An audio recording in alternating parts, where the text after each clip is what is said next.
Most people don't realize how much their personal information is being bought and sold every day. Data brokers are making billions, pulling details about you from public records and the internet, and then packaging and selling it, usually without your consent. That's how your information lands in the hands of scammers, spammers, even stalkers. It's why you get endless robocalls and why ads seem to follow you everywhere. That's where Aura comes in. Aura actively removes your data from broker sites and keeps it off. They also instantly alert you if your information shows up in a breach or on the dark web. But Aura goes beyond data protection. With one app, you get a VPN, antivirus, password manager, spam call protection, dark web monitoring, and even up to $5 million in identity theft insurance. All backed by 24/7 US-based fraud support. Other companies might sell just credit monitoring or just a VPN. Aura gives you all of it, together, at the same price competitors charge for just one service. Start your free trial today at aura.com/remove. Protect yourself now at aura.com/remove. Hello, Voices of Wrestling Podcasting Network listeners. I am Jeff Hawkins, co-host of Shake Them Ropes, with a very special announcement. If it's been a while or you've never listened to us before, the original gang is back. Myself and Rob McCarran, back talking wrestling. We have no idea where this show's going to go, where we're going to keep any of the old bits or any of the old things in there. It's going to be a process. It's going to be a journey, and we'd like for you to come along with us. Only on Shake Them Ropes on the Voices of Wrestling Podcasting Network. This podcast is a member of the Voices of Wrestling Podcasting Network. Visit voicesofwrestling.com to hear the rest of our great podcasts, as well as show reviews, columns, opinions, and updates across the world of wrestling.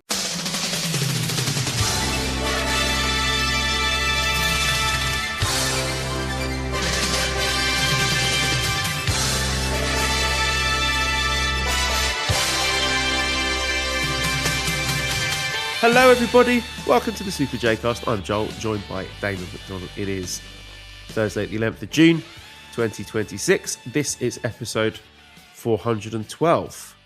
Yes. 412, if you will. For those in Pittsburgh, you get it. That's the area code in the Pittsburgh. Western Pennsylvania, Joel. I don't know if you knew that. I didn't know that, no. This is what, it's such an educational podcast, isn't it? It is. J-Cast. You know, you know what? We are collectively, we might have a brain cell among us, but every once in a while, we'll give you a little fun fact that you could use over a conversation with a significant other or a date. Yeah, you'll be like, hey, did you know 412 is the area code in Western Pennsylvania? And she'd be I'll like, give one. Okay, please. Lobsters communicate by weeing on each other. Wow. That's nice. Okay.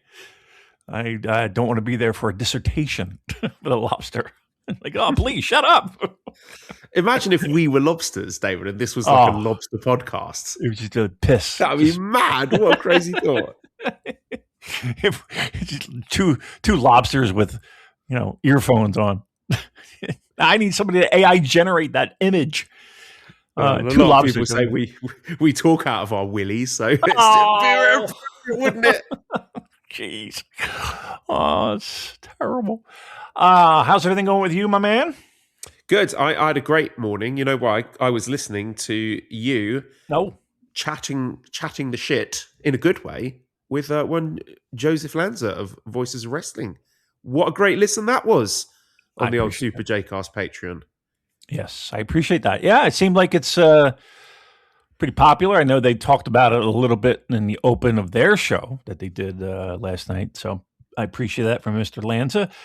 It's always a good time, and the way that he described it was pretty funny, and it's pretty accurate, is I just want to have a conversation, and I just want to happen to record it, and I just want to happen to put it on our Patreon, and I just want to happen to have people pay for it.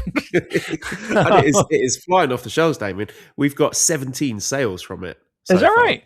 Okay. Yeah. So it's selling like hotcakes. It's absolutely brilliant listen. Like, it's not particularly heavy on wrestling in a good way. Like, it's good to kind of hear you guys talking about different things. Although I was absolutely pissing myself when you ended up talking about the photo bit with Greater Khan, but I won't spoil that. Like, listeners, it is worth the paltry sum of money that you're charging for it just for that bit alone. Because I was a hooting and a hollering in the car, but we're trying to get you basically on board the Patreon full time. And so what has to happen here is like, whilst this episode is available for individual sale, we don't want you to do that, right? We want everyone on the $10 tier, because at some point, right, we're going to be splitting that, and I need the amount of people signed up on the $10 tier to double in order for that to be financially viable for me. Otherwise, I'm going to feel like I'm taking a massive hit here. Right, so and that's what I don't want.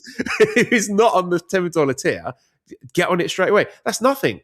It's chump change, isn't it? Like, it's insulting how little that costs in the grand scheme of things. Like, and again, I always try to sort of compare it to a sort of everyday or a weekly expenditure. Like, what sort of thing would cost you $10 in this economy, Damon? And not even lunch. I mean, maybe half a lunch, right?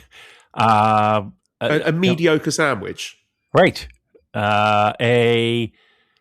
Maybe not. I was going to joke around and be like a pair of underwear, but that's not even true either, right?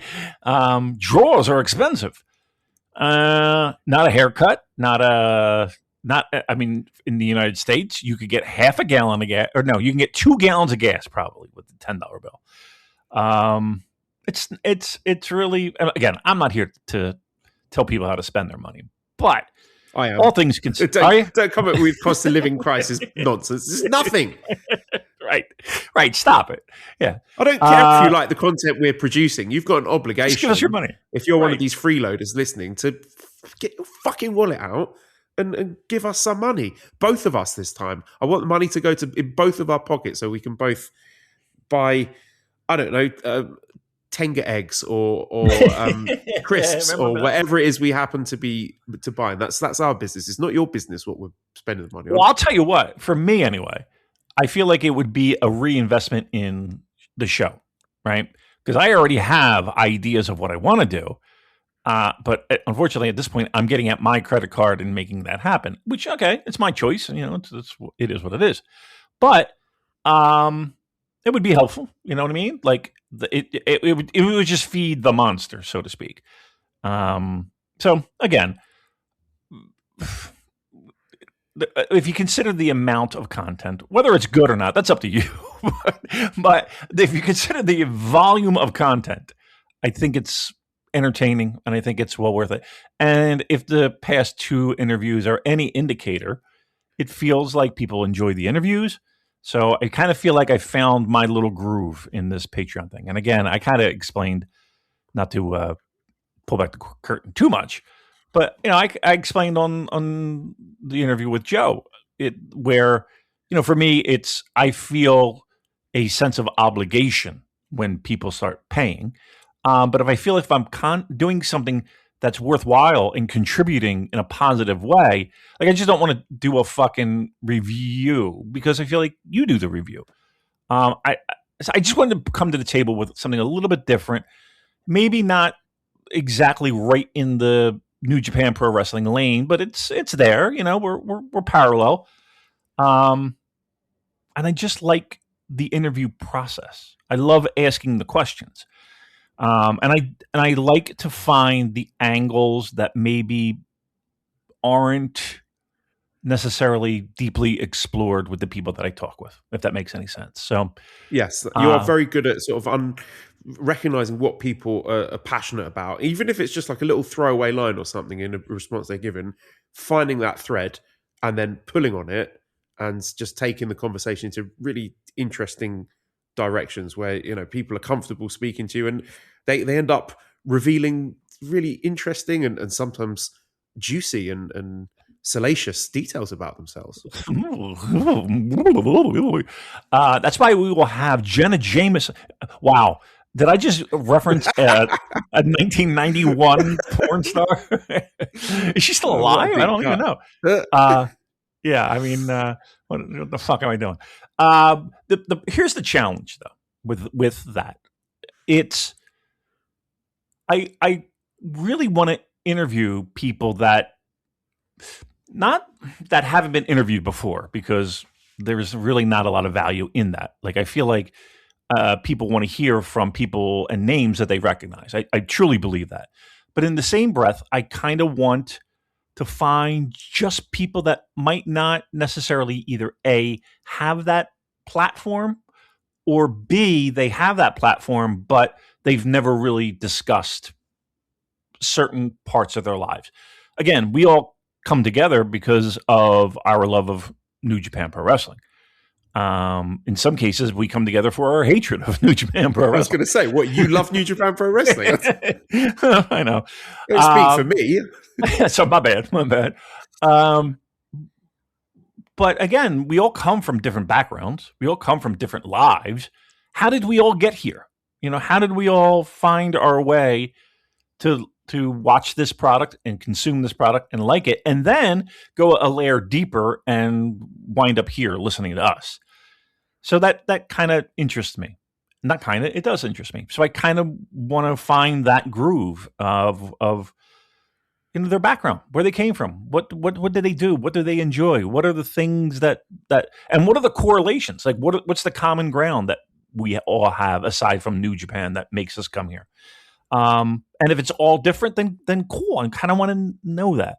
So again, I appreciate everyone who has listened. I appreciate all the nice comments. I appreciate the money. And yeah, again, this was a bit of an experiment to see how I could be more involved in the Patreon, because to me, that's where this is going. It's quite obvious that where this show is going, because I want to give the content to people who appreciate it, as opposed to just going through the meat grinder of just putting it out there on our feed. So it's good. I like it. There'll be more. Again, the challenge for me is like, who do I want to interview? Like, who am I passionate about interviewing? And it is weird too, because there is this certain Northeast New York, New Jersey, Philly synergy that I feel like Joe and I have, that he's my friend. You know what I mean? Like, he's every dude that I know, so it was just like he described it up. Damon just gets on and he's like, all right, I'm going to hit record and count down and we're going to go. And I had no idea what the questions were, but blah, blah, blah. And that's kind of what I want to do. Like, I want people to somewhat be surprised. And look, I'm not going to sit here and tell you I'm fucking Walter Cronkite, but like, I don't know, I want to be a little bit different. I don't want to sit there and be like, who do you think's gonna win G1? And, or I think you hear that a million other places. I want to know, are you afraid sometimes to say certain things about a wrestler or a show, knowing that person's probably listening? Like, I want that kind of information. So wait, show is listening to this. I didn't know. Show is listening. Maybe Yo might be listening. But yeah, that's what that is. So again, if you're already on the Patreon doing your thing, I appreciate it. If you're on a $5 tier, I think it's just $3, like $3. But again, the end goal is, be a $10, be a $10-bucker. You get everything. You get access to the deli, which is worth its weight in gold just for that. But then all the bonus content, and we're going to do stuff for G1. I'm going to Chicago. I have things in my head right now that I'm bouncing off myself that I want to do, and we'll see if I come up with 100 ideas, and I might do 3. But there's going to be more, and it's coming into a big time for New Japan, a big summer season. So there's going to be plenty. So get on board now, kids. Get on board now. So you are very good at asking questions to people about things they're interested in. I like asking questions to people about things they're not interested in, things they actively dislike. So my question to you, Damon, is how are you feeling about Ecuador versus the Ivory Coast? I have to work that game. I cover that. Yeah, that's why I'm asking you about it. Really? I don't give a single shit. You should, right? Ecuador are good. Do you have access to the players? Like, would you, if I told you the name of a player that I think is worth speaking to, would you be able to find that player and talk to them? No, because my understanding is that you are given access to players. So where the Philadelphia Eagles locker room is, I've been in there a trillion times. They converted that to the press room, right? So it feels like it's just going to be one room. They go sit on a desk with a microphone, and there's the media in chairs asking questions. The problem is that the clients that I have, so I have to do a post-game wrap. Basically what happened in the game, 30 seconds, boom, and I don't even know how I'm going to close because I can't. Usually when I'm there, it's from the link in Philadelphia. I'm Damon McDonald. Just plug the Super J Cast Patreon. Right. But like the name of the stadium, Lincoln Financial Field, FIFA wouldn't allow it to be named that. So all the signage for Lincoln Financial Field is now just Philadelphia Stadium. Right? I don't know why that's so funny to me. Welcome to Philadelphia Stadium. That's exactly what it's called. Philadelphia Stadium, right? We have lots of stadiums in Philadelphia. We're from Philadelphia Stadium. And so I don't think I will have any chance of saying, can I speak to Jimbo Bob? That's not going to happen. They're going to card out people who like probably captains, goal scorers, maybe a goaltender, head coach, and that'd be about it. English speakers, presumably, they're going to be a front and well, center. Yeah, I would think, but I'm assuming there's media from the Ivory Coast. I don't know. I don't know what I'm walking into because I've never been to an event that wasn't run by either a league that I'm familiar with, like the All-Star Game. All-Star Games are run by, like when I cover the NHL All-Star Game, it's the NHL. But it's not that different from any other event, right? This is different. And Joel, I still don't know where I can park. I still don't know if I can park. No, you're not allowed to park or walk to stadiums. You have to pay $1 million to get the official FIFA sanctioned bus because the company are run by absolute ghouls. So, yes, well, forget that. You joke, but there is no parking allowed in the stadium complex. I heard they're not letting people take water bottles into the stadium. You have to buy. You have to buy water in the stadium. They did. It sounds like a James Bond villain would do. I swear that's the plot to fucking Quantum of Solace. Like this and sweat. And so, one, I believe they took that back. So I believe you can bring a bottle of water if you're a fan. Sir, I'm in the media. I need to be in a well air-conditioned press box with plenty of beverages of my choice. Someone put. I saw a funny tweet saying, if FIFA could put like a credit card scanner on the fire exits, they would. That's accurate. So I'm gathering the water bottle situation has been rectified, and you are allowed. But today and tomorrow and the weekend, it's blazing hot here. Like it's 100 degrees Fahrenheit here now. And tomorrow will be the same, over 100. I don't know what that is Celsius. I'm not doing the math. So it's fucking brutal out right now. I can't imagine. And here's the thing too. Like, I can't say no one cares, but no one cares. And they've priced people out. So it's not like a casual football person, their kid plays, on the youth league, is into it. Tickets are just ridiculous. Like the get-in price is like $200, $300, and that's like you're changing light bulbs at the top. It's ridiculous, and you can't drive there. Look, there is no public transportation to get to the stadiums unless you go into Center City, Philadelphia, and then take the Broad Street subway down to the stadiums. And I'm going to be honest with you. If you live in South Jersey like I do, or you live in the Philadelphia suburbs out west, you're not taking the fucking train because our mass transit is probably the worst in the country. Legitimately, it's the worst. It is dog shit. Trains just not running, and they don't have enough conductors, and the lines are broken. And Joel, you could Google it right now. I mean, just Penn Station in New York.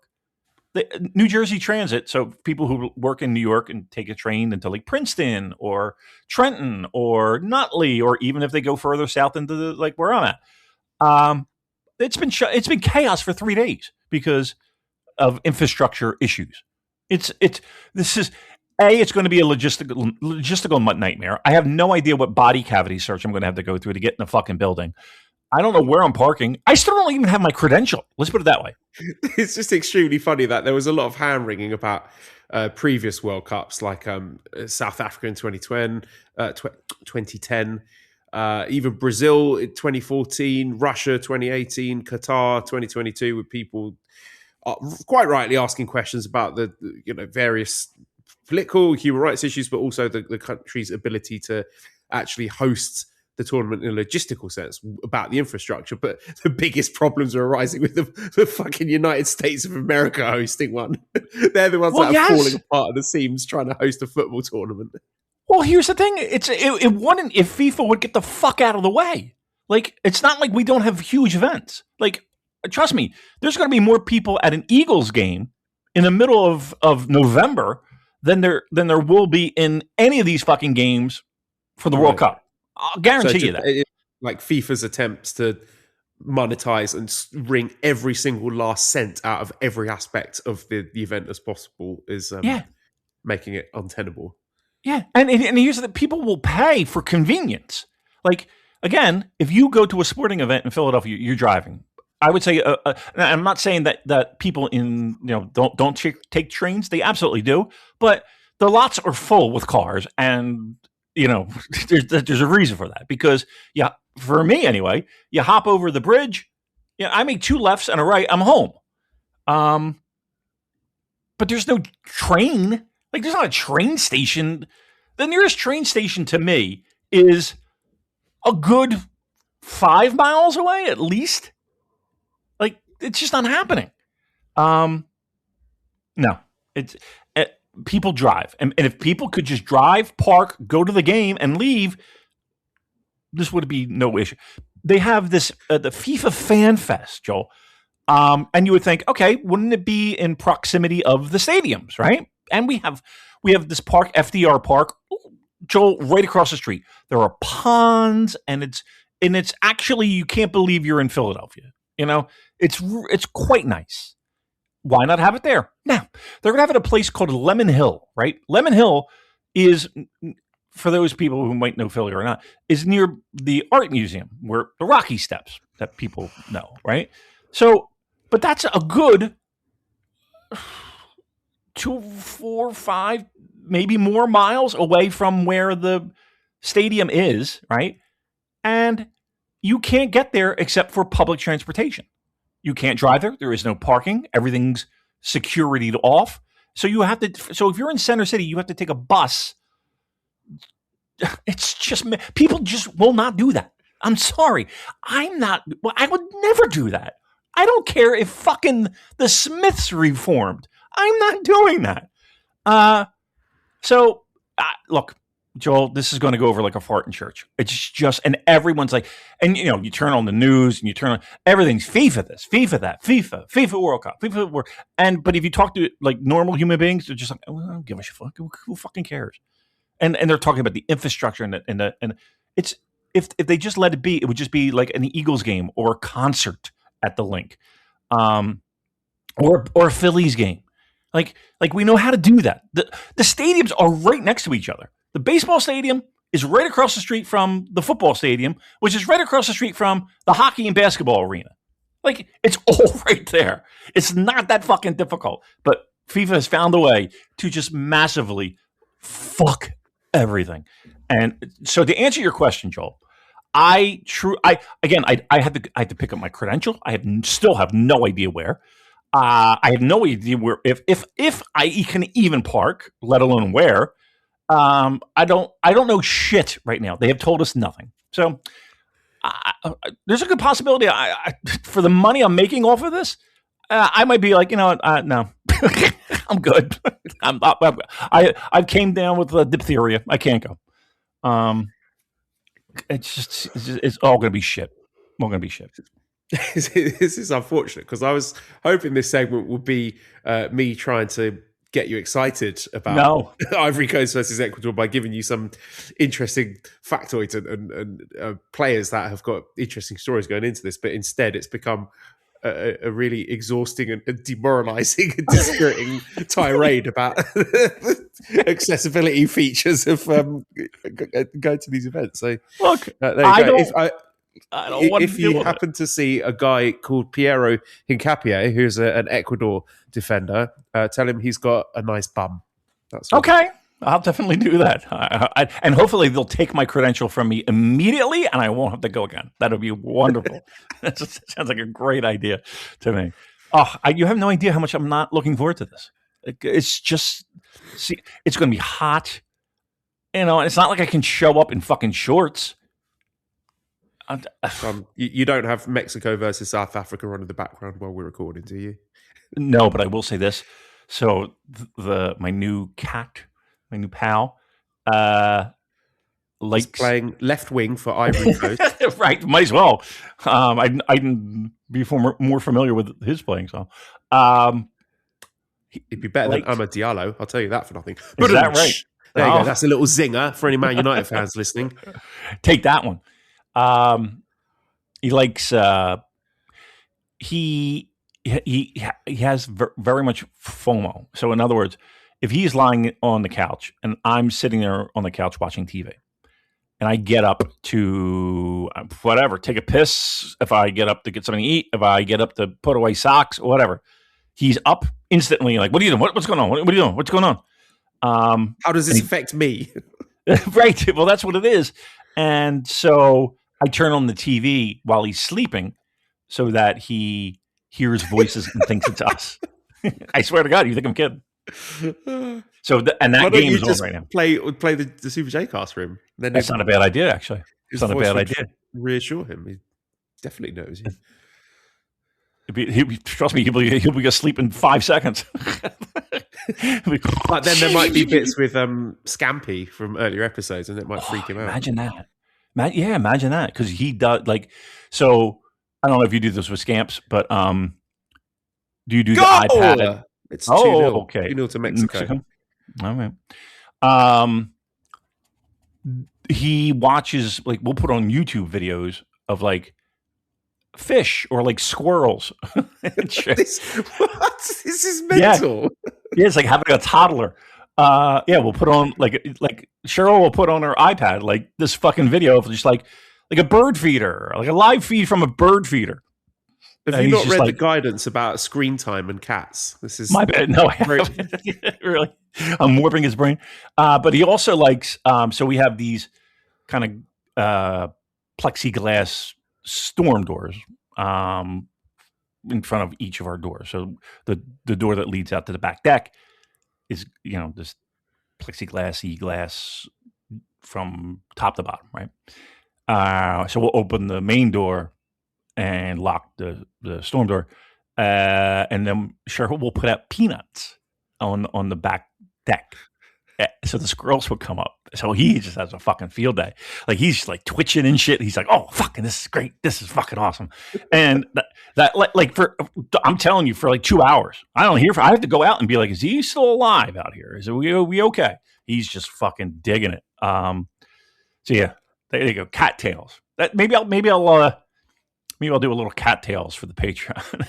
Cat stories from Finn cat stories. There you go. That's my cat story. Honestly, try and see if you can find some sort of cat expert to interview. That would be good content. I'm not joking. Really? I don't think I would be good. I don't think. Well, maybe I would be. I'm really good at everything when it comes to that. But I don't know.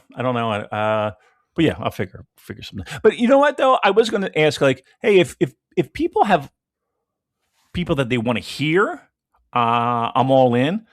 But again, I just want to be a little different. I don't want to do the, and this is no offense, but I just kind of don't want to do the podcaster roundtable. You know what I mean? Like, I kind of just want to, I just want to have different things that isn't the same. So again, it might not be every week that I have something. My goal is to have something every week, but it might not happen because I might run dry. I told you. I said on the show. I'm not talking too much about the show. Buy the fucking show. You'll hear it all. You'll hear who I tried and who I haven't tried. How about that? Yeah, it's really good. Like, definitely, if you've not listened to it, check it out. It's very, very cheap for the entertainment value that it brought. Appreciate it. Okay, that's that. Mm-hmm. That's we're done. Right? The pre-show off-topic banter. We will have to talk about some wrestling now, so hold your nose. Here's an interesting thing that popped up. They have announced a wrestling match for Forbidden Door. Did you see this one? No. It's Kenneth Omega versus Zachary Sabre Jr. Okay. I sat up and took notice of that. I don't think they've wrestled each other since the 2018 Grade 1 Climax. It's not bad. I mean, singles match, 2 studs. I mean, they're both equally, maybe not equally banged up, but they're both banged up. But okay, no problem. They'll find ways around it. That's worth it right there.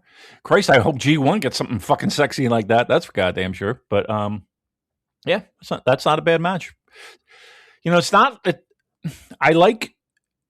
I hate when they just shoehorn in matches, and they skimp out on really quality singles matches. This is a good one. I'm happy to hear that. That's a good one. When is Forbidden Door, may I ask? I don't even know when the fuck the day is. That is a good question. I don't know either. I don't have that information to hand. I'm going to look it up. It will be taking place June 28th. Okay. So right around the corner. Okay. And do you have any idea where that is? Is that in Seattle or? It's in San Jose, California, at the SAP Center or the SAP Center, as it may be referred to. Yeah, I don't think anybody says SAP. Yeah. Well, I'm calling it the SAP Center. If I'm not mistaken, that is the home of these San Jose Sharks, the NHL. Thank you very much. Wonder how many tickets they got for that. So that's a good match, though. I mean, seriously, I can't complain about that one. That's sexy for a Western audience. That's for sure. Yes, I will watch that for sure. And look, I'm not holding my breath for this to be any kind of New Japan crossover show. I think we know what Forbidden Door is at this point. It's an AW show, so wrestlers will be selected according to the interest level that Tony Khan / the AW audience have. Like, I know there are some people that might get upset and think like, it should be a platform for more New Japan wrestlers, but the Tony Khan is not necessarily obliged to do that.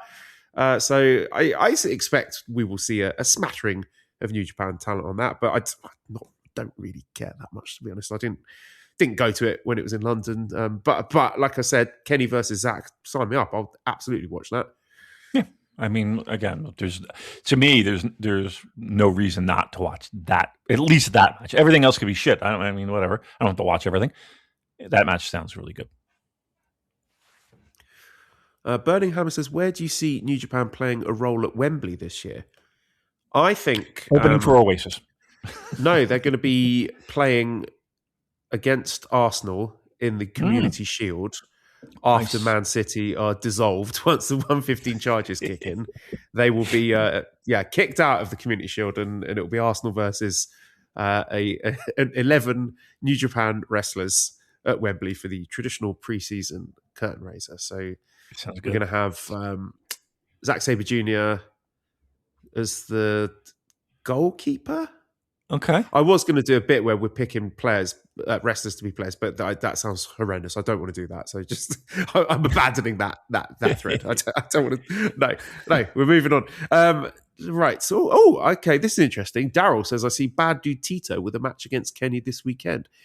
Has he been a missed opportunity? Anyone else from Strong / COVID era you wish was given more of an opportunity? I mean, the one person I wanted to see get the opportunity was Jacob Austin Young, and he's in the fucking best of the Super Juniors now. So yes, sir. I'm winning.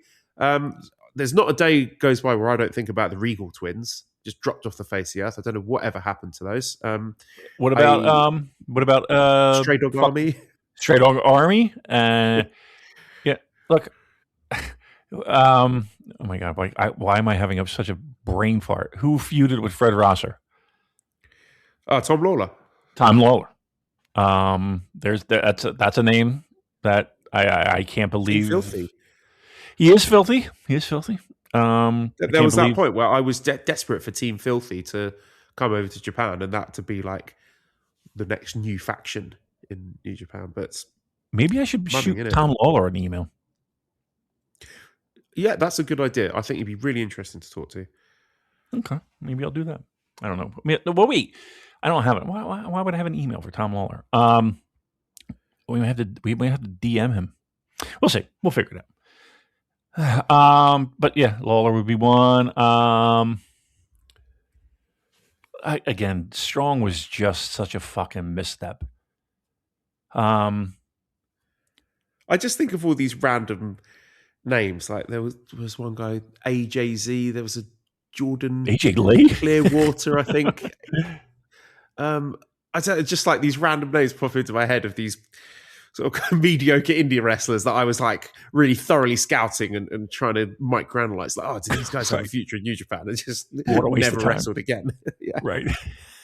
Absolute waste of time. Who was the referee? There was a referee, and didn't he referee a match at the Dome? Why is this a memory of mine? And something got bonked, and then I think it might have been the referee's fault. I don't know. I seem to forget. Do you remember what I'm talking about? I think you've dreamed this up, unfortunately. Really? Okay. Somebody help me. Because why is that a memory that I have in my head? You know, the one guy who survived all of this when it came to Strong is that big photographer. You see him at all the shows. You know what I mean? That guy, you know what I'm talking about, the beard. Like, he's at every fucking show. Yeah. He's the one guy that survived Strong. He's at every goddamn show. Good for him.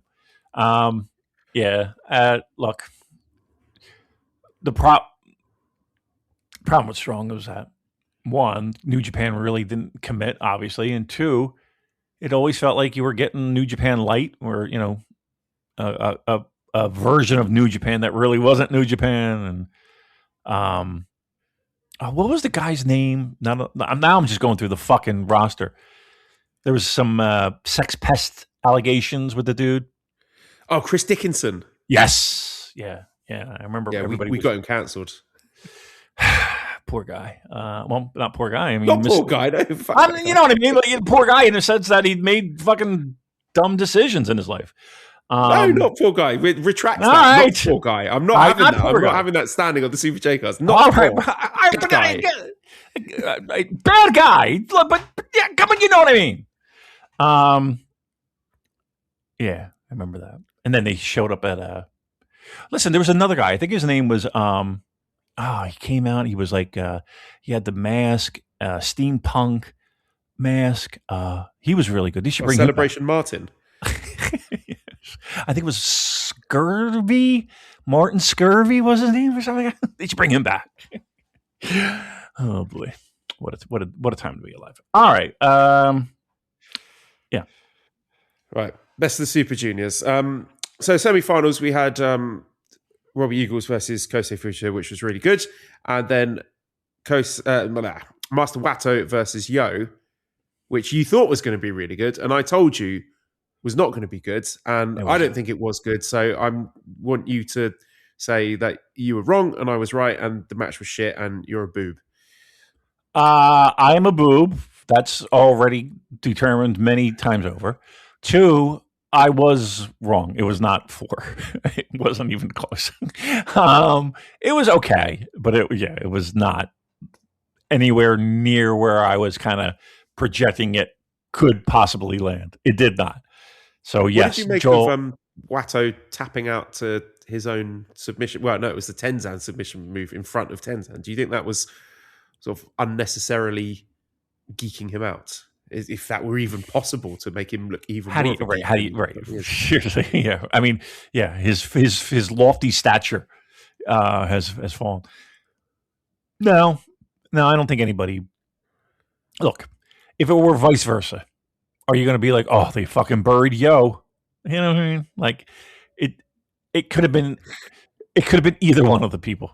You know, it could have been any. It didn't matter to me. Either if it was Yo or if it was Wato, they're both the same in my eyes. It's two sides of the same coin, aren't they? It's the living failures. What else can I say? Well, I mean, listen, somebody obviously doesn't think so because of all that had occurred in Best of the Super Junior. But yeah, in my mind, they're one and the same. You just they're intertwinable. So no, it didn't bother me at all. And then the final, right? So this was at Ota City General Gymnasium, 3,969 nice people in attendance. That's a good number. Yes. Right, apparently, did I read something like that's the biggest number that they've done in that building since the Liger retirement ceremony? That, yeah, I think so. So really good number, right? You got to hand it to them there. And so this has been quite a controversial match, as you could probably tell by me reading out the question. So we've got a drawer says, why did Cyber Agent ruin New Japan Pro Wrestling? Lady Guy Fieri says, is Yo good actually? Andrew says, bigger act of terrorism, 9/11, or the 9 and 11 matches that Show and Yo wrestled respectively in Best of the Super Juniors this year. And, who was that? Who said that?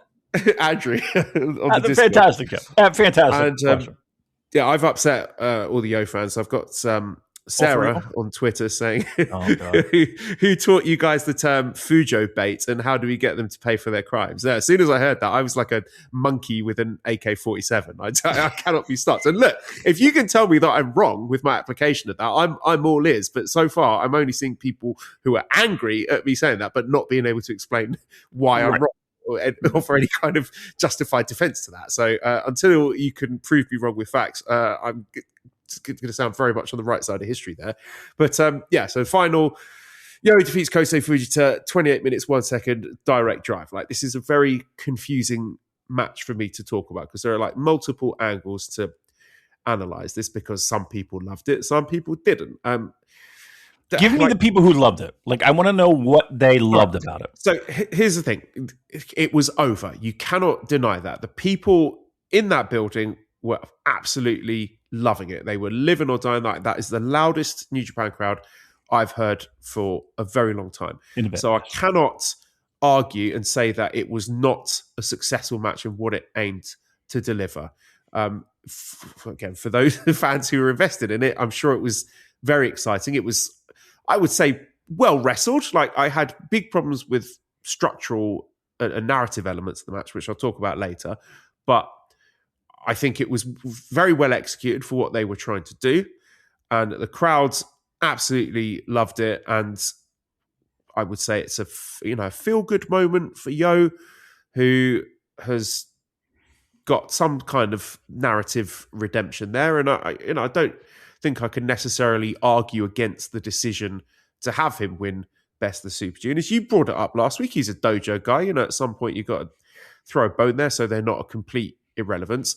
I am cautious, though, about analysing it and saying, oh, because the fans in attendance loved it and it was over, that means it was a good decision. Because, as you well know, I was sat there in Wembley Stadium where there were like 60, 70,000 odd fucking idiots clapping like seals for MJF versus Adam Cole, putting on one of the most horrendous wrestling matches of all time. And every other fucker in that stadium was loving it apart from me. I was the only person sitting there going, excuse me, this is dog shit.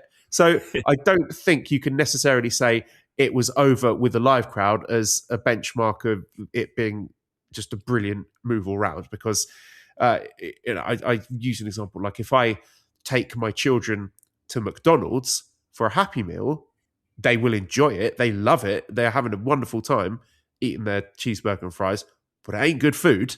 I'll tell you that for nothing. So there's that element of it as well. So let's just, before I talk about my problems with the match itself, what do you think of it? Trying to be objective and think about the live fans and whether or not it was the right decision to have Yo win this tournament, considering all the trials and tribulations he'd been through, and trying to make him into a guy, not the guy, but be a player, a commodity in the division, and repay the loyalty of all those fans, because he's obviously got a certain level of charisma, and I almost respect him in a way for the fact that he has stuck to his guns and he is a complete weirdo and he hasn't compromised that. Like, this is obviously his creative vision for the character. So as part of me, that's, thinks, good on you for sticking to that and expressing yourself in the creative outlet that you find most fulfilling, even if it's not to my taste. So how do you tackle it from that perspective from the Yo enjoyers? Yeah. So when Yo beat Wato, I mean, I sat here and I talked about, well, they're one and the same, and it didn't really matter. It kind of did, in the sense of when he did win, I really felt like, okay, it looks like this guy's winning this thing. Especially when you consider the fact that we got a replay of the Best of the Super Juniors finals. And I found it a little bit difficult to believe that like Fujita would go 2-0 back-to-back years, same opponent. So there's a part of me that was like, okay, it was kind of written in the stars before the match even started. I don't think it would come to a shock for anyone listening to this that this was not for me. The tribute acts, I'm sure, like it felt like the crowd ate it up. Just lapped that shit up.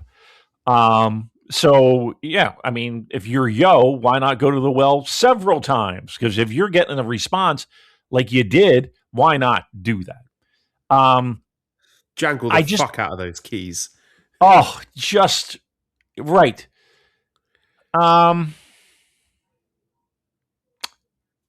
It was not for me. I felt it. I sat here and I think it was about Yo. It could have been about somebody else, but my memory serves me. I sat here and I said, if they just went paint by numbers to another match, just copy another match, right? Didn't I say that? And you'll be good. Just fucking do that, for crying out loud. He did it. He took it literally. Logical conclusion. Yeah. he did that. Lo and behold, I didn't like it. When we go back in time, we've seen this before, and it felt like it had a little bit more significance historically when, say, I don't know, pick a fucking Bullet Club guy doing the G1 final, yes, of all the previous Bullet Club leaders, yeah. Right, because it felt like that person was not only trying to get the win, he's trying to make a stamp for himself and, again, win G1. And he maybe felt like the things that I have in my tool chest, it's not going to get the job done. I have to go to people that, when I was a middle guy or just starting out in this faction, these were the people that I looked to and who have accomplished so much, and I'm going to do them. So it kind of made sense. For Yo, I'm sure there's backstage closeness. I'm sure there's a story in there and a breadcrumb that good old Damon is blind to. It was last year. The story was there last year, right? Sifting through the wreckage of Chaos, as it was, it fairly recently died, hadn't it? Chaos. It was it'd been dissolved not a huge amount of time before that Best of the Super Juniors final. So I thought it made sense last year, but to do the exact same thing this year, like what has happened in the last 12 months, like Chaos related, that made it an appropriate thing to go back to. Who is still thinking about Chaos? And again, I can't kill the guy for having that idea. It feels like he came up with the idea last year and then someone thought, oh, actually that was really good. Let's do it again this year, but this time you win. Which seems just very lazy to me. And belies, I think, a lack of confidence in yourself to rely on other superior wrestlers' moves and who aren't there anymore. Yeah. Who aren't there anymore. Do your own thing, my guy. Right. Isn't this what this was all about? Isn't this what this was all about? The idea of elevating Yo to a certain level in the fans' eyes to get to a certain point. Now, again, were the fans lapping it up? Yes. But name me a Best of the Super Junior final where they didn't lap things up. It's pre-baked. It's there. They're going to root for the people in that final. People are going to pick a side. I don't know. I think I would have to say that there was obviously something about the match structure there and the story there that was really resonating with the Yo fans. Again, we're not Yo fans, but that must have been incredible. If you are ride or die with Yo, that must have been incredibly satisfying. And he had his Kikuchi moment last year with him failing in the big one, and now he's finally got it after everything he's been through. If I'm trying to put myself in the mindset of a Yo hardcore and be like, yeah, that must have been great if you're a Yo fan, right? Yeah, sure, absolutely. Why not? I don't know. You don't want to geek the guy out, right? Obviously, there are a very passionate and noisy section of the fan base. I don't know in terms of numbers and stuff how much merch he's moving or whatever, but I understand wanting to throw a bone for them and be like, yeah, the guy that you love so much is important to this company, right? And I will say this: at least they went for it. They saw an opportunity.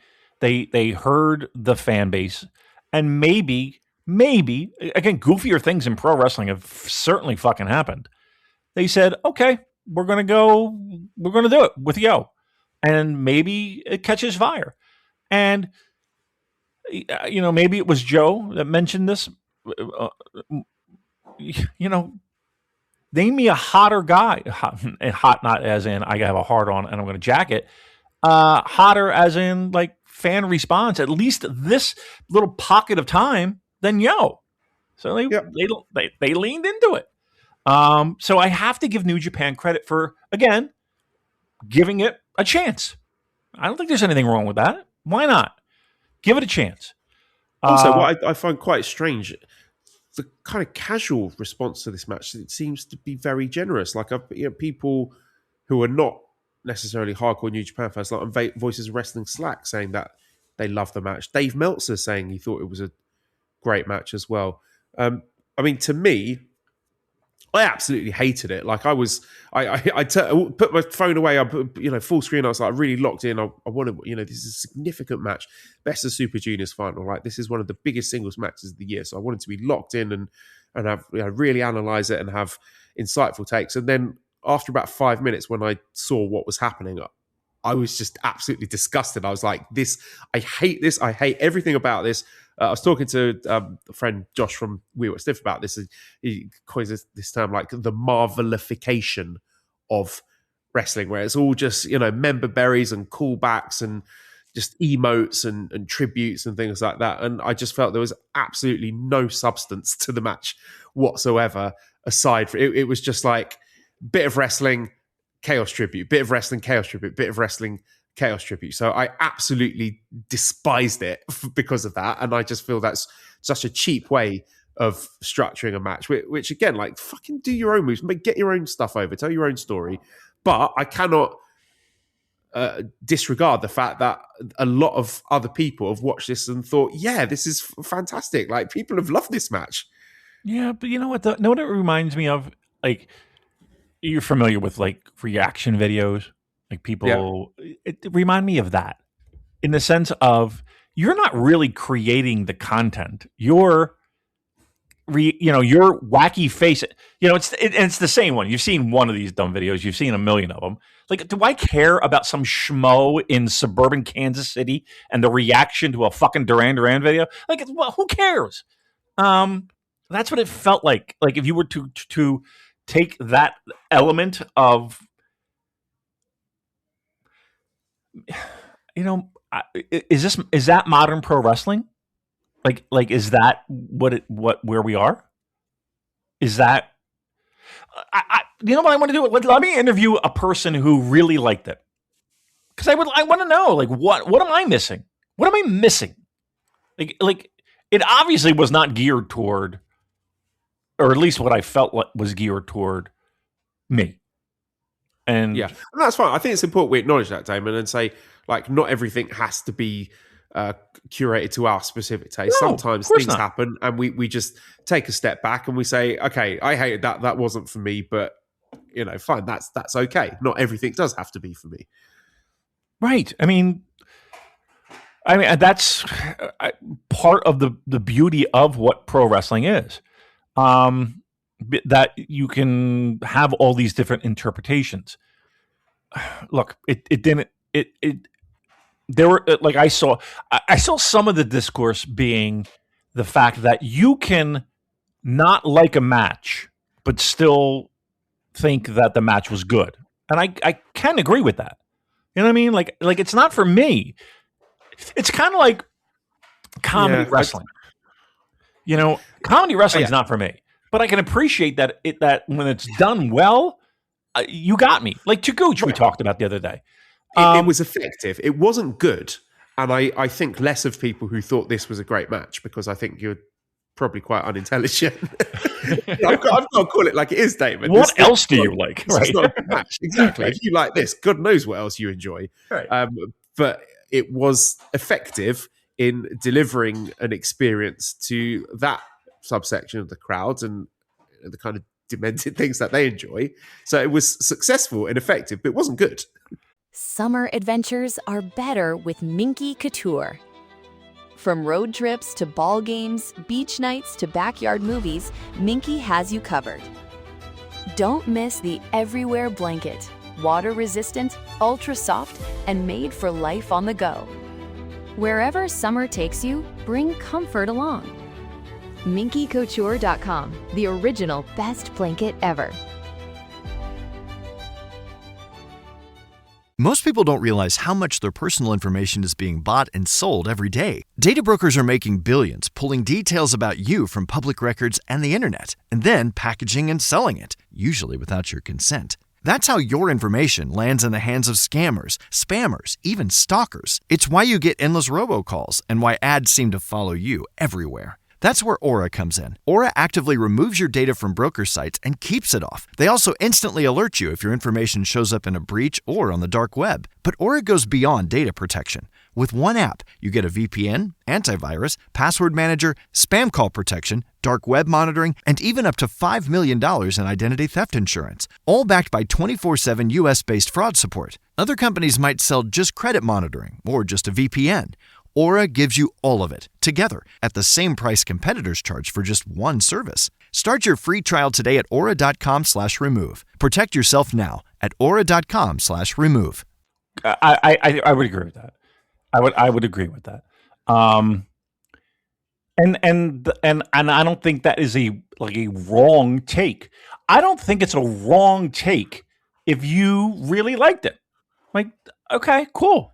And it's not for us to say you are less intelligent than us because you liked it. That's for you to go away and think about. Correct. And that's what this whole show is about. Let's be honest, right? You have to make that decision for you and what you like. Yeah. We'll accept your apologies later. No doubt. But yeah, let's not confuse this with, the greatness of pro wrestling matches of all time.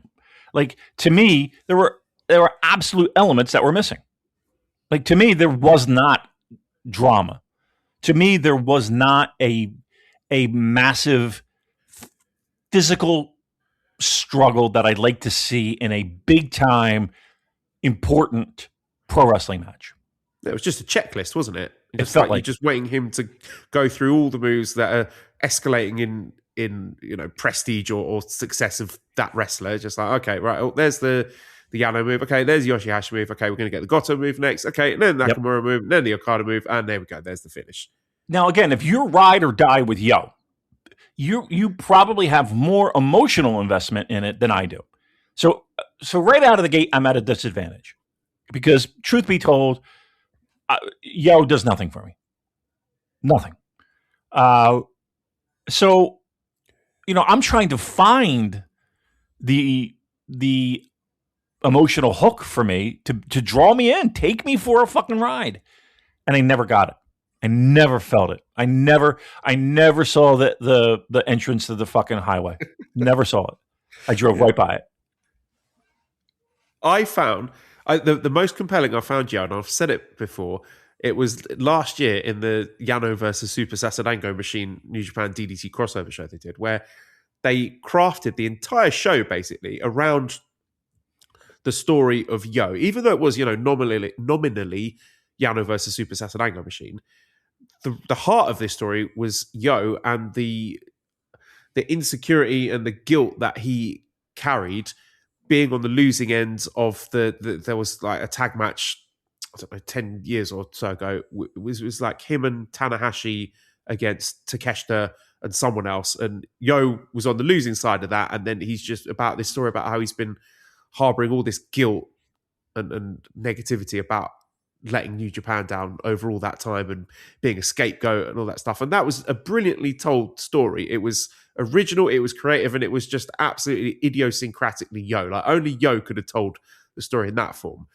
And I almost feel like him just copying Chaos moves was a bit like beneath him, because I've seen that he is capable of really creative stuff in a different environment, a different sort of medium of pro wrestling that I found way more original and compelling and authentic to who, my understanding of what the Yo character is, than just being like, here's a Goto move, here's a Nakamura move, here's an Okada move. It just felt so cheap. And Yo, I'm defending him here. I think he's better than that.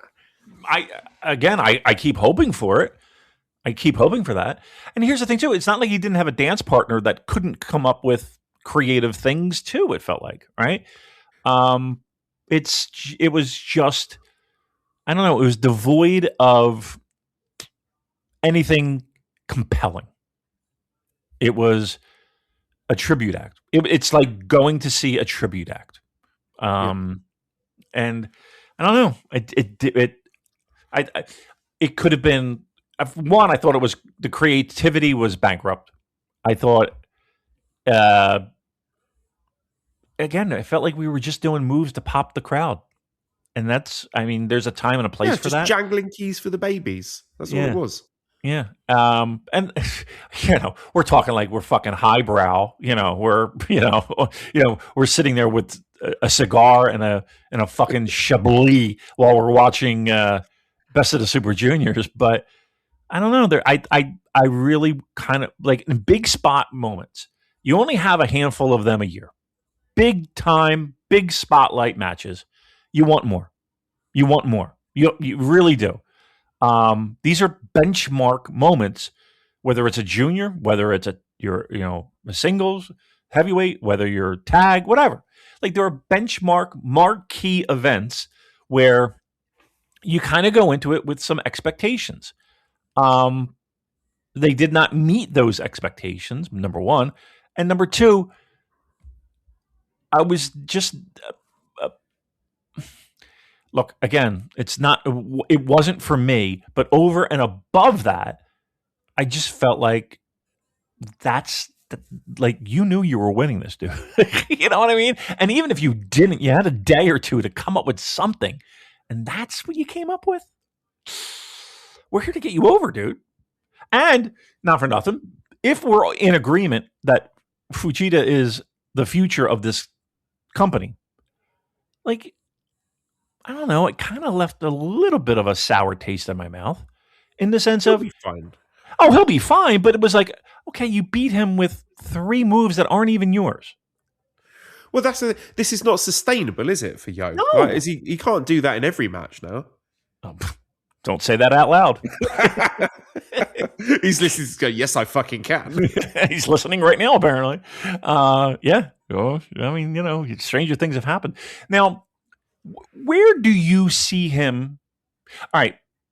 Maybe this is not what the future of New Japan Pro Wrestling is, but if we were like looking for guys to fill certain spots, like if we were to say, and again, if we were to say Tsuji is going to be a top 4 guy that this promotion is centered around, and now we have Yo. Like, to me, Yo's ceiling is not Hiromu. Yo's ceiling is not Kushida. Yo's ceiling is not Liger. right? Yo's ceiling is Taguchi, where once a year you might get something that, whoa, knock my fucking pants off. Wow, didn't see that one coming. But then I see just goofiness for 364 days out of the year.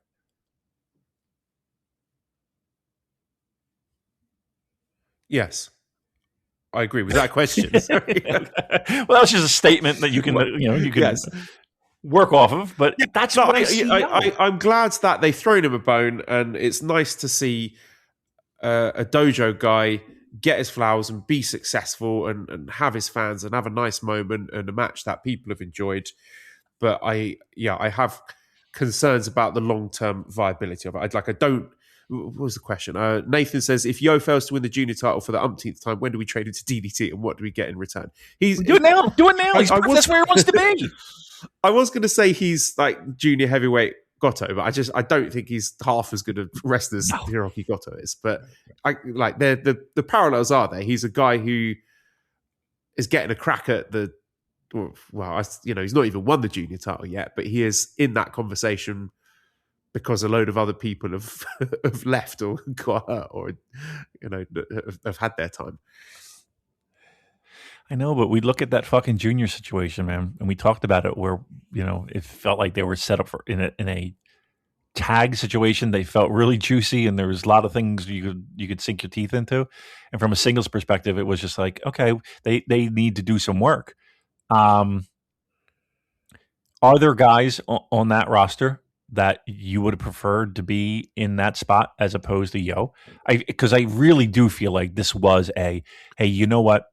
We have been with, this guy has come up through the ranks and he went out on an excursion. And while it may not have always landed with him, we have to continue. Like the company is just like, I'm sticking my fingers in my ears and we're pushing ahead with Yo because I look like a boob if we just wash our hands of him. That's another question. Are there people that you would have preferred to be in that? Of course. There were about at least half a dozen people in that Best of Super Juniors field that I would have rather seen. But again, I can't fault the decision to think, okay, we've got to go with Yo here, otherwise he's we're geeking him out permanently in front of our fans, and they're going to lose faith in him, and we'd be killing off. It's not like New Japan has ever done that before, Joel. It's not like, wow, that would be a first for this fucking company. Yeah. No, I take your point, but of course, there are other people that I would rather see, but I'm trying to be open-minded about this, even though he's shit and the match was shit. Right, we're talking ourselves into liking it, Yeah. Can I ask you a question? Of the people that you see in our Discord and give me a percentage. It couldn't have been 50-50, right? Oh, no, Discord. No, everyone hated it. Okay, all right. Then the knowledgeable. Yeah, but some Twitter random hitting you up. Yeah. But again, our Discord's an echo chamber. It's not though. A lot of people on Twitter who were angry with me because I trashed the match. Oh, come on. You know what? I saw the other day? People trying to sell me that Ronnie Garvin was a great wrestler. And I'm like, are you out of your fucking minds? It's like, take the most mid guy on God's green earth. And now you're trying to tell me that, maybe it was a good idea that he won that title off of Flair in Detroit. Well, are you out of your fucking skulls? I'm just, sometimes I really feel like pick, I'm telling you, in a month's time, somebody's going to fucking, who is really underrated? Dino Bravo. You know what I mean? What the fuck planet are we on? Okay, but that's if you liked it, great. It wasn't for me, man. And we talked about it for 30 minutes, how it wasn't for me. So we got it. Just trying to think, was there anything else on this show worth discussing that does not come under the scope of our Dominion preview? I'm just scrolling through what was okay. I thought it was notable that Hyo had his own match here. He wasn't just sort of lumped in with they had the third match, which was a load of the best of Super Junior guys where everyone did cool flips and got their shit in and said, yay, best of Super Juniors. But then Hyo had his own little spot here where it was him tagging with Despy against Kanemaru and Sho, and there was the story about him getting his stuffed toy back.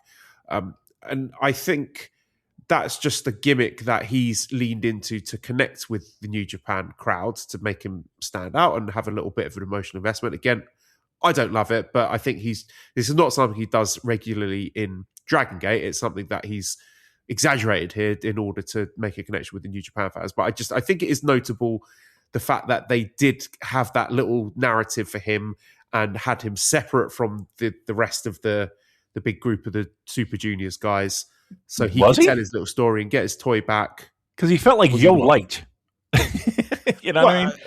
Yeah, I mean it's the same kind of thing, isn't it? Again, we're finding it under Not For Us, but the reason I'm mentioning it is because I think they see something in Hyo, and I think I expect to see him back in New Japan at some point. That was it. I'm not putting a value judgment. I think he's a young guy. I think he will improve, and I don't think this is a permanent gimmick for him.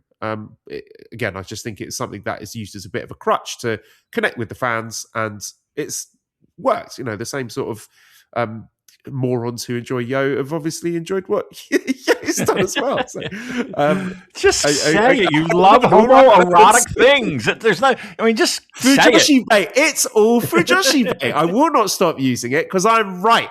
You explain to me what I'm wrong about, and I'll stop saying it. But I'm not wrong. I'm right. That's why it's annoying you. You don't like it because I'm right, and you know I'm right. I don't even know the word. I don't even know what it means, to be honest with you. And I think I'm better off not.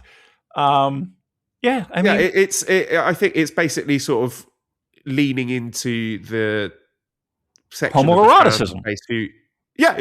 That's it. Okay, and that's okay. Fine. That's what I'm not saying. I'm not putting a value judgment on that. I'm just calling it what it is. I'm saying that's what it is, and that's what you like. That's okay. Own it. Be proud of it. Yeah, don't get upset. Absolutely. Don't get annoyed with me for saying the truth. Right, it is what it is. That's right. What else is it? like what subtleness? right. What little subtleness that am I missing here? I don't think it's that. No. All right, whatever. Whatever.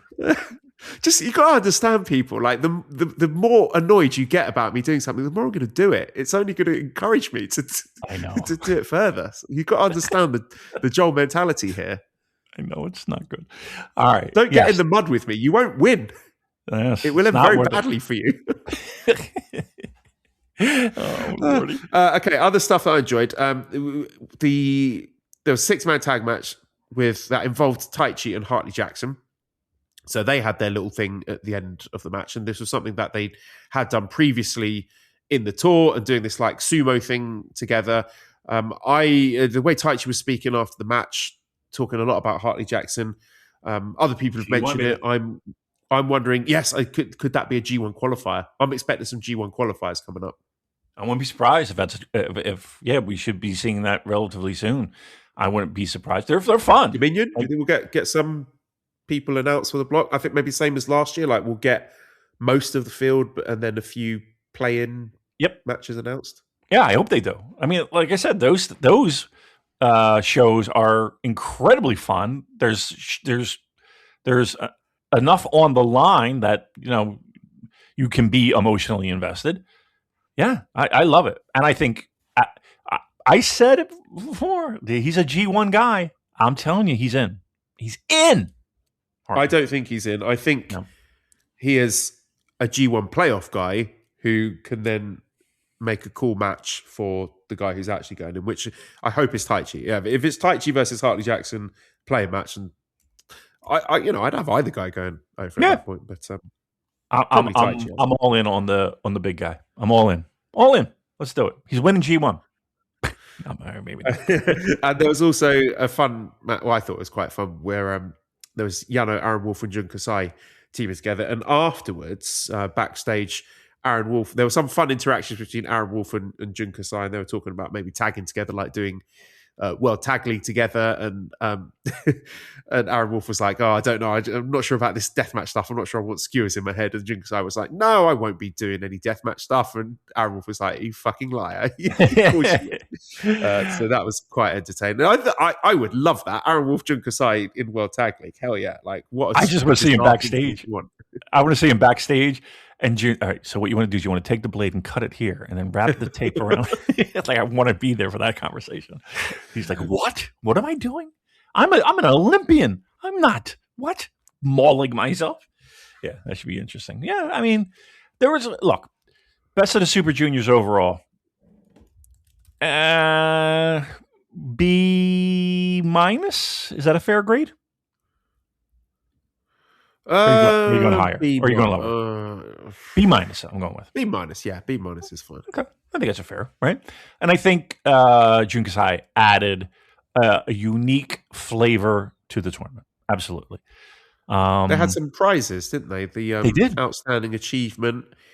The rest who significantly influenced the outcome of the league phase through big results against top contenders and former winners, which was won by, I forgot who won it. I've got the awards here, but I don't know. It was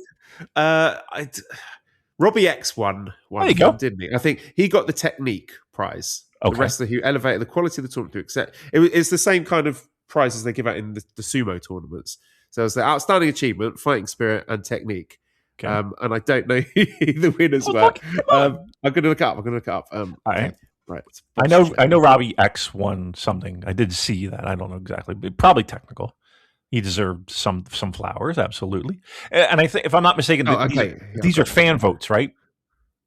Are they fan votes? Okay. All right. Yes. So this is I'm finding this from the Post Wrestling write up. Oh, there you go. Neil Flanagan. So well done, Neil Flanagan. So Neil Orange Peel. There you go. Well done, Neil. I'm crediting someone who's produced some content for Post Wrestling. You can read more about it at postwrestling.com. So what was I talking about? Okay. Neil Flanagan, based in Northern Ireland, former newspaper journalist and copy editor. In addition to reporting for Post Wrestling, he co-hosts the Wellness Policy and Book Club podcast. So it's like a stand-up guy. Yeah. Neil Flanagan. Maybe someone that we might want to speak to down the line. So maybe. Neil, well done. Good write-ups here. Do you think he likes Fountains, DC? Do you think he's a fan of the Fountains? I like them. I'm sorry. I can't even find the fucking thing that I was looking for. Come on! Okay, so Junkasai got the Outstanding Performance Award. Daiki Nagai won the Fighting Spirit Award, and Robbie X received the Technique Award. There you go. Happy now? I am. We did it. Good job. Good job, Neil Orange Peel. Oh, fuck me. Right, that's Best of Super Juniors. Let's talk about Dominion. Ooh. Right around the corner, right? Like is. Next weekend, Sunday. right? This weekend. This weekend? I'm sorry. Away. What? I have a very important football match I have to cover. I don't know if I can. I have the Ivory Coast I have to cover. I hope. You got to tell Piero Hincapié, sorry, you cannot be there. You have to watch Dominion. Yes, I have obligations. Do we have a full lineup yet? We do, yeah. Yes. So, we'll go match by match and preview this. But I just want your general thought. This is bad audio. I was going to just read out the whole cards and ask you, do you think this is a good card? But maybe we'll preview all the matches, and then at the end I'll say, do you think this is a good card? And have your sort of big picture thoughts on it. So let's do that. First match, 15-minute time limit, is the NJPW World TV Championship match. The champion, Konosuke Takeshita, versus the challenger, Sanada.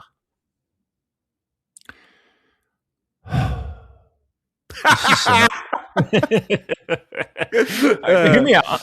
Takeshita's banged up, right? I think he's banged up. Sanada also banged up, just come back from injury. So I don't have particularly high hopes here. Probably a lot of smoke and mirrors and shenanigans. 15 minutes with a 15-minute time limit. Yeah. I mean, I don't think there's any shock in this being a little partnership for the time being, just to get Sanada his wrestling wind underneath him. Look, not a fan of Sanada. Even when he was at full health. So I do have concerns. I like the fact that this can be a sprint. I like the fact that with a little smoke, like if there's ever a match where I'm kind of hoping we got a little bit of smoke and mirrors, this might be it, considering how both guys are held together with duct tape at this point. And I'll go so far as to say I kind of don't want to see anything too silly out of Sonata. Again, these are adults. They can do what they want. Right, but we're like, what am I going to see? Well, listen, are you comfortable with him doing a moonsault? Well, so when you say silly, you mean like overly ambitious? Correct. In the ring? Correct. Okay. I thought you meant silly, like you don't want to see any silly outfits or paradise locks. Oh, I'm going to see that, yes. I wonder, I'm going to see those gigantic moon boots, those fucking the Astro Boy shoes. Oh, fuck them, please. I like the ones made out of cheese. The cheese boots. They were my favorite. Oh, it's the worst. This could be. I'm sorry. I'm champion here. No, because I think having that title on him for a lot of these shows might be, and I talk about Takeshita, might be a little bit better. I got a cat here that's like now seeing. I can hear What's in up, the Finn? background. Can you hear? What's up, Finn? What's up, buddy? How we doing? We good? You see any squirrels? Oh, he's coming up. Watch out. Watch out. Don't come on the equipment here. How the tables have turned. Oh my goodness. I know. It really is. It really is. 2018 J-Cast with Scampy and Gati running. Oh my gosh. Around. All right, you stay there, all right? You got your bed right there. Just chill. All right, yeah, the match. Again, I think we're all happy that it's we have the stipulations with the TV title. I do not think there will be a title change. Second match is a no time limit, no disqualification match between El Fantasmo and Jake Lee.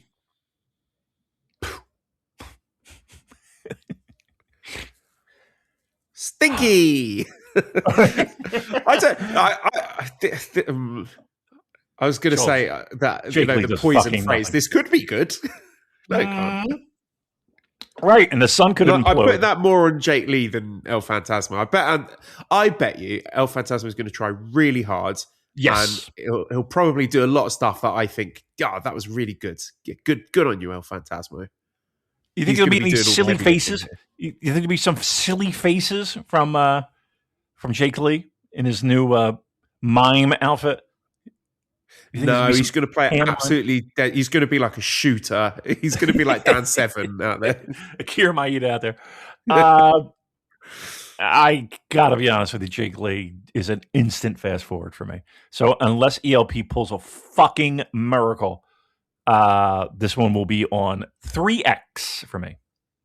Oh, yeah, I meant to ask you. So previous match, right, Takeshita Sanada. Do you think both guys are in G1?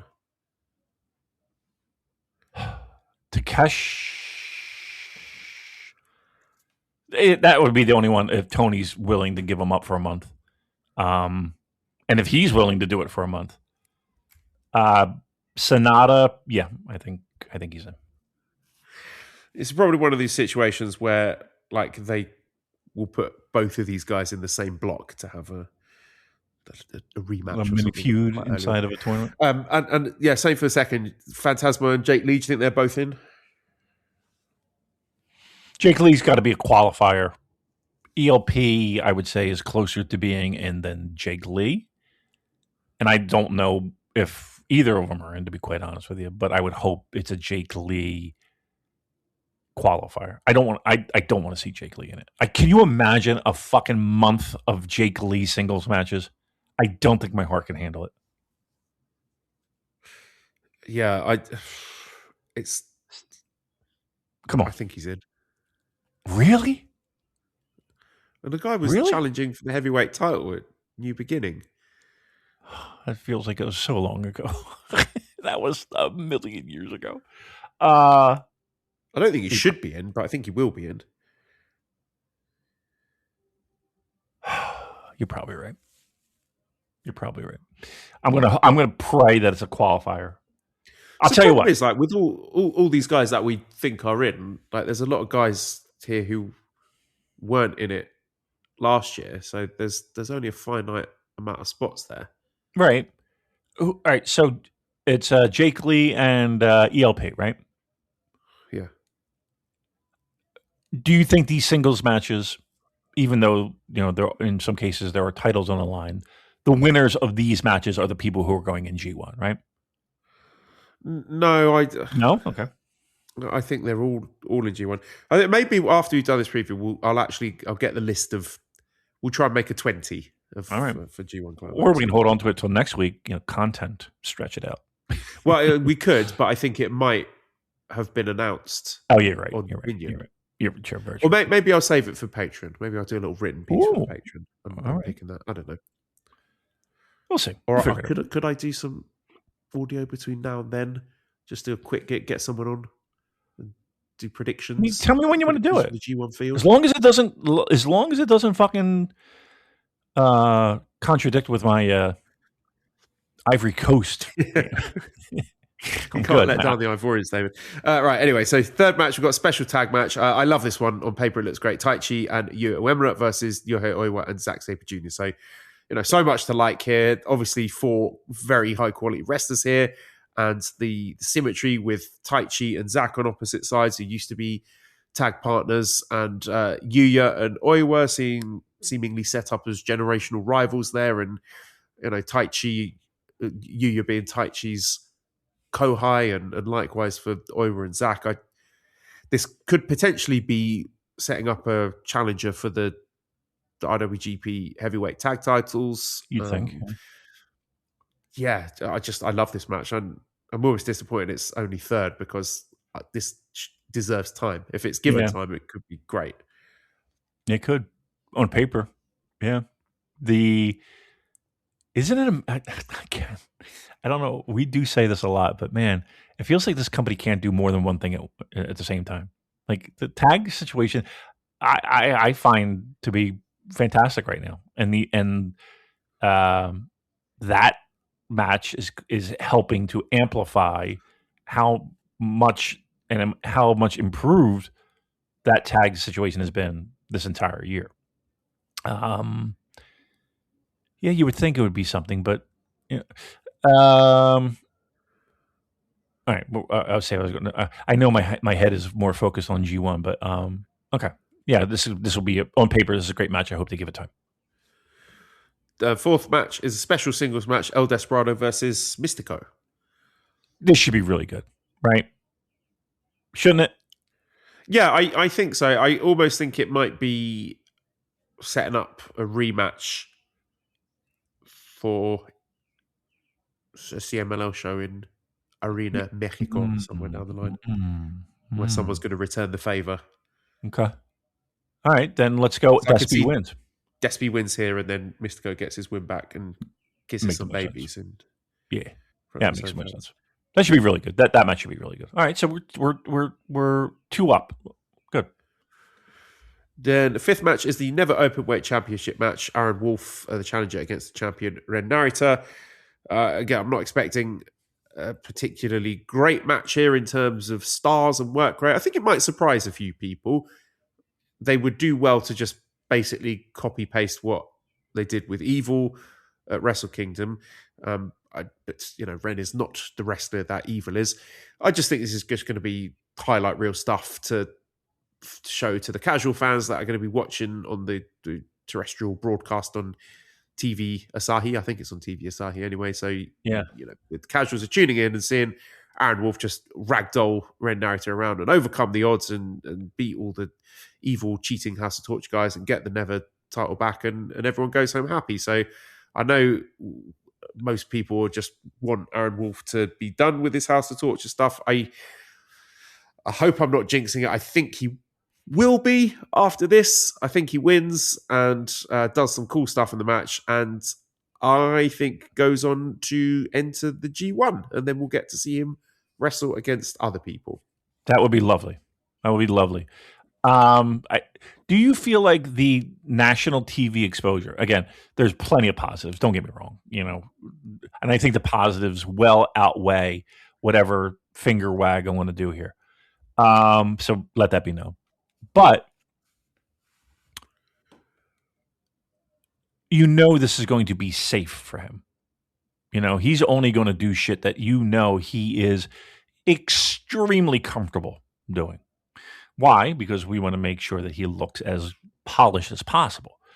So I don't expect this to be a massive learning experience for him.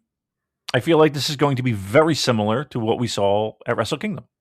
Yes, very rehearsed, lots of smoke and mirrors. Yep. Sure. Like the learning comes in the G1. Correct. And that's where I'm going to warn people that let's not get excited by the prospect of that. Get excited by the idea of him going through this grind, this meat grinder, and having singles matches on, every other night against top tier talent in the company. That's good. That's a great thing. That said, will there be some slip ups? Will there be some missteps? Will there be moments where it's like, oh, I can almost guarantee it. You don't make diamonds without pressure, and you don't learn without making mistakes. I kind of want to see the mistakes. Let me take that back. I want to see him have those moments of mistakes and learn from them, as opposed to I'm not rooting for the guy to fuck up. And I'm not even saying that it's going to be things that maybe to the untrained eye, you might not notice, right? That said, I think this is we're all hoping and praying and on our knees and praying to the pro wrestling gods that this is the beginning of him taking the next step, which we are all hoping happens quicker than later. Yes. Are you confident that he is in the G1? Yes. Yeah, me too. Okay, then the sixth match is the IWGP Tag Championship match with the champions Oscar and Yota Ice with their seventh defense against the challengers Great-O-Khan and Henare. So the issue here is I'm predicting quite a lot of baby faces to win here. Mm-hmm. So I'm wondering, is this a spot for the heels to win? Well, first of all, is this going to be a great match? Like it should be. Well, 75% of this match are good. It's just, for me, Great-O-Khan is like the single point of failure here. If the match is not good, it's going to be because of him. Does he have his working boots on? Does he still own a pair of working boots? I don't know. Not really sure what to expect from this one. And I'm worried that he might significantly drag it down. But I think the bits with Henare, I was going to say Henare and Yota Ice, but Henare and Oscar, I could see their bits in the ring together being really good and hard hitting as well. So there are two combinations in this match that I'm excited about and two combinations that I'm less excited about. But, okay. Is it just a matter of you don't trust him? Do you think he has it in him? Yeah, well, okay. I go back to the match he had with Zach in last year's G1. So that was one of two things. It was either a Zach carry job, or it was he's scared of Zach, so was trying really hard. All right. So if it's the former, then no, he doesn't have it in him. He can't. But if it's the latter, and I think it probably is the latter, then he can do it. He just can't be bothered most of the time. Can that be hidden in a tag match? I think it can. Yeah. I think but it's just the way that New Japan do their tag matches where it all just degenerates into tornado tag in the last 10 minutes of the match where, there's absolutely no semblance of the tag element of the tag team. Like, you're not going to catch a guy making a tag anywhere in the closing stretch of this match. That makes me think I don't know. I think this can be very good. I have concerns with Okan, of course. I think everybody does. I still think he has it in him. I just need it pulled out of him, I guess. And that there's where the trust comes. And the trust of every time I'm like, yep, this will be great. And, you're always like, oh, man, not as good as I thought it might be. And I've been burnt too many fucking times. So I don't want to fall into that trap. But I think even if you have 3 guys that can help lift this match, I think I like the odds of them lifting Okan if he doesn't have it that night. And if he does have it that night, we could be talking about a really fucking great match. Yeah. Also, is this match on the terrestrial TV bit? Because if it is, like, fucking hell, my guy, you're on terrestrial TV. There's tons of people watching. Pull your finger out. Yeah, I know the Wolf match is. I know the main is, if I'm not mistaken. I don't know if there's others. I don't know how that would work. If I can find that out. Yeah, I'm curious. Send out the massive tweets, or not the tweets, the text messages, the DMs, if you will. That's the technology I'm looking for. Yes. Yeah, but it could be good. But no, it could be great. I think the ceiling is great. I really do.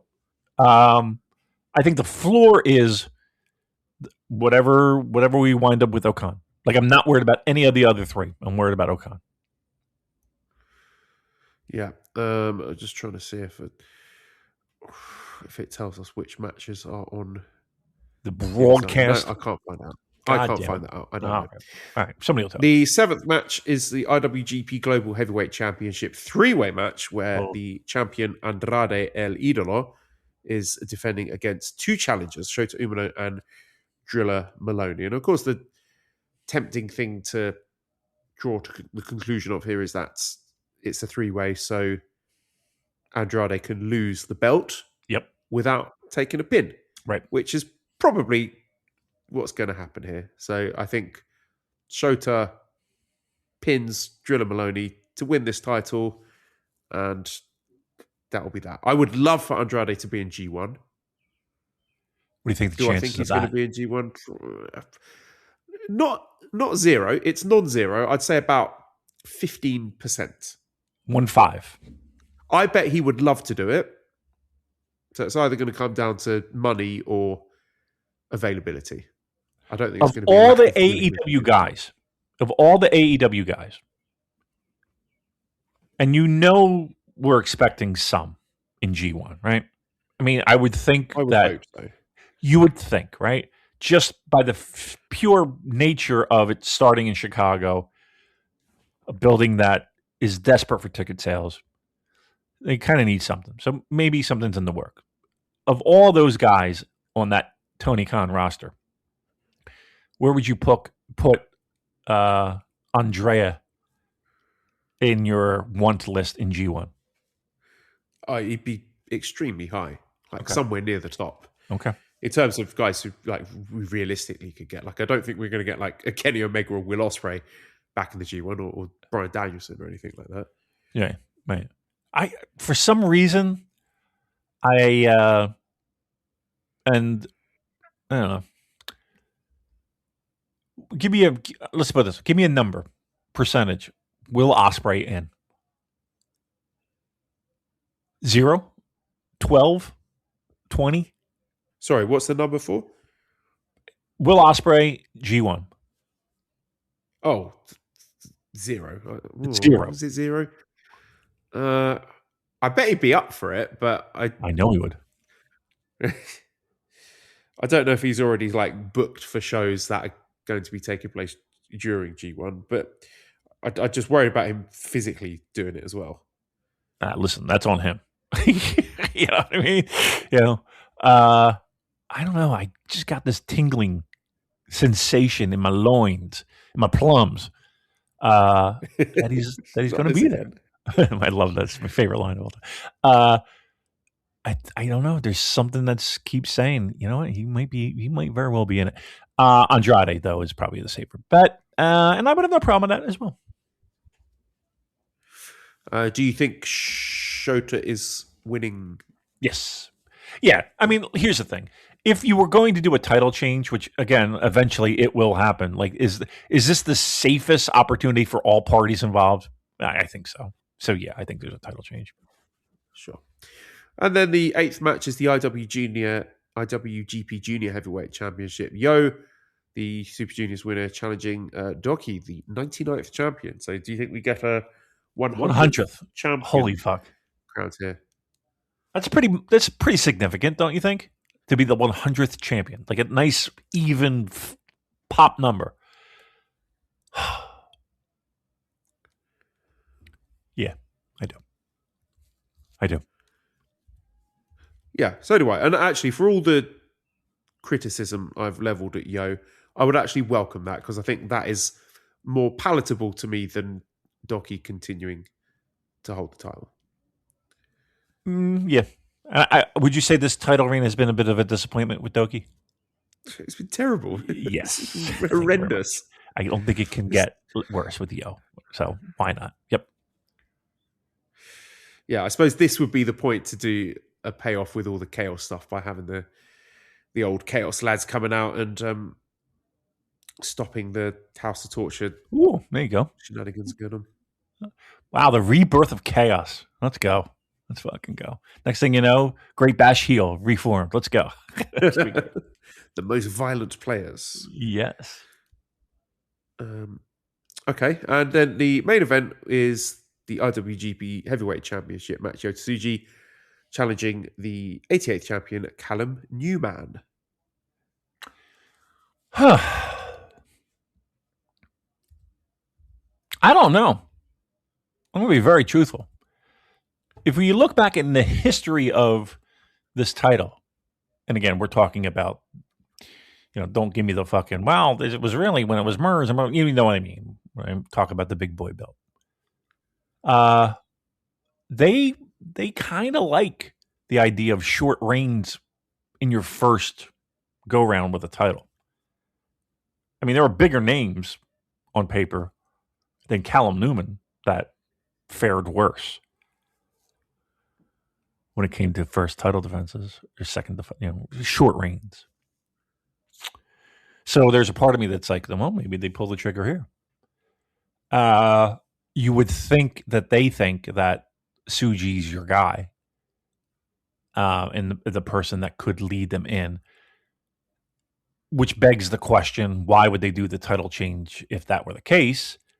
Just to wind up getting it back. Now, again, you could say, well, again, you're made. This is classic New Japan booking. Have a little cup of coffee with the title, and then and again, you're helping Newman in the eyes of people to be taken seriously and all that, and I get it.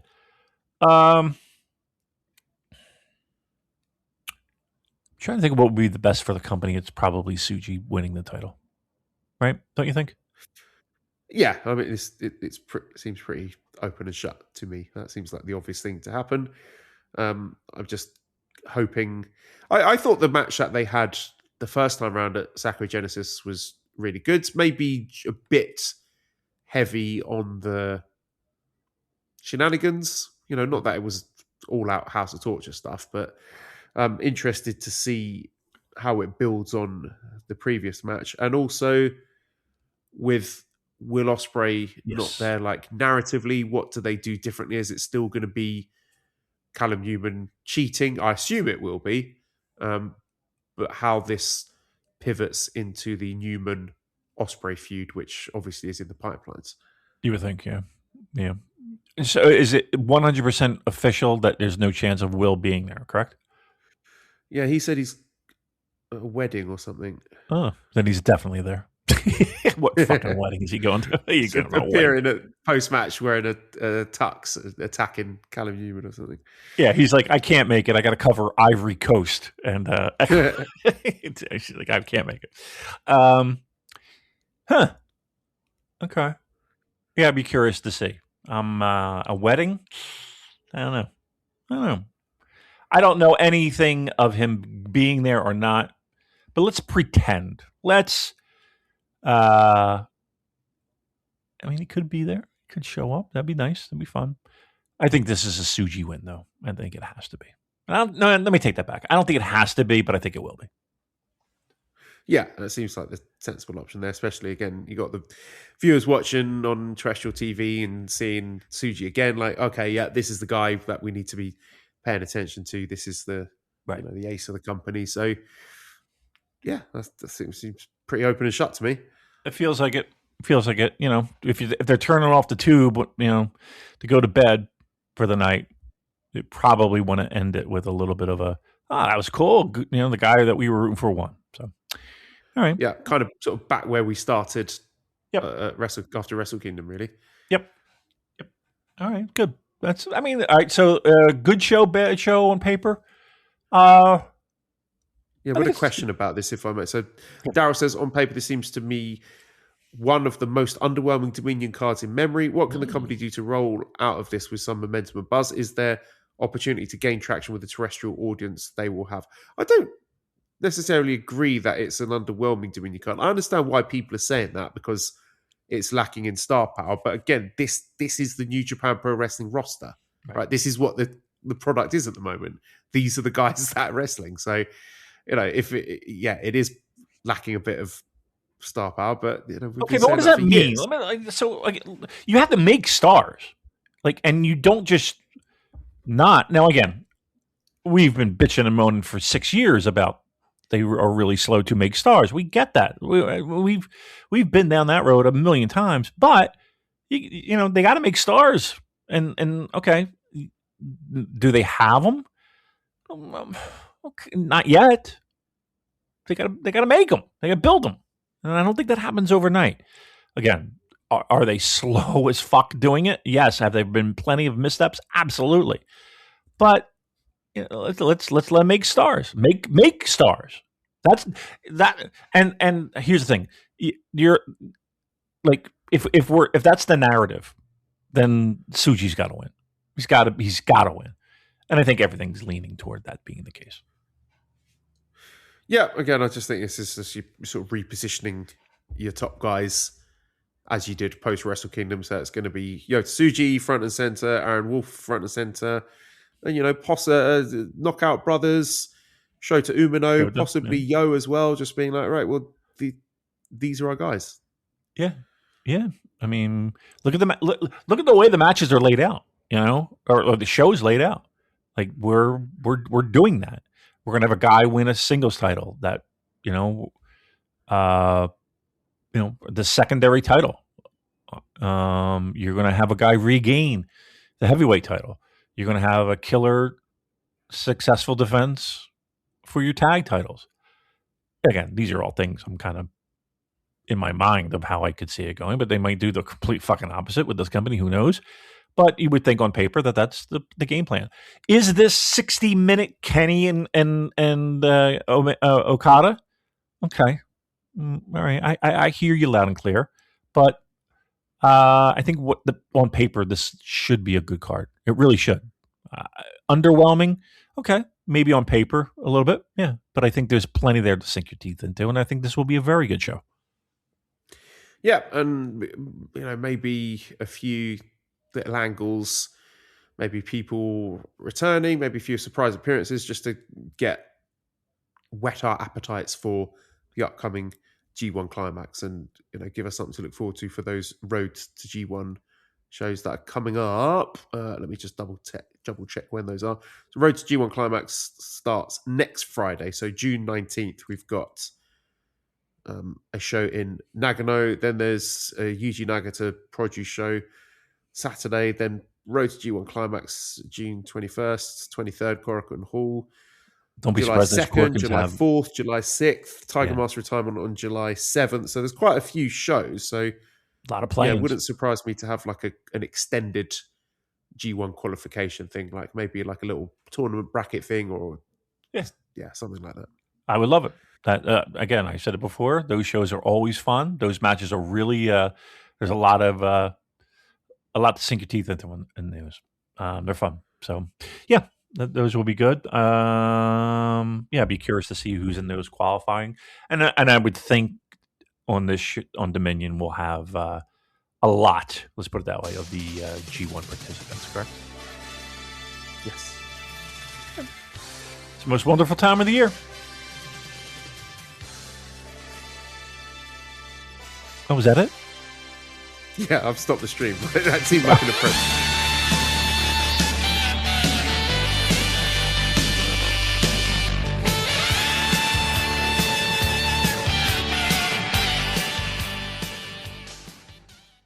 Most people don't realize how much their personal information is being bought and sold every day. Data brokers are making billions, pulling details about you from public records and the internet, and then packaging and selling it, usually without your consent. That's how your information lands in the hands of scammers, spammers, even stalkers. It's why you get endless robocalls and why ads seem to follow you everywhere. That's where Aura comes in. Aura actively removes your data from broker sites and keeps it off. They also instantly alert you if your information shows up in a breach or on the dark web. But Aura goes beyond data protection. With one app, you get a VPN, antivirus, password manager, spam call protection, dark web monitoring, and even up to $5 million in identity theft insurance, all backed by 24/7 US-based fraud support. Other companies might sell just credit monitoring or just a VPN.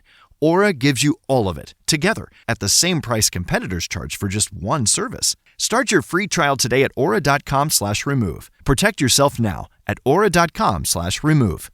Wrestling Omakase brings you a full-course meal of all of Japanese wrestling, men's and women's. Join me, a Japanese wrestling fan for over 20 years, along with a rotating cast of equally knowledgeable co-hosts, as we cover everything from New Japan and Stardom to Noah, All Japan, DDT, Tokyo Joshi, Mari Gold, Sendai Girls, Dragon Gate, GLEAT, Ice Ribbon, and even more stuff.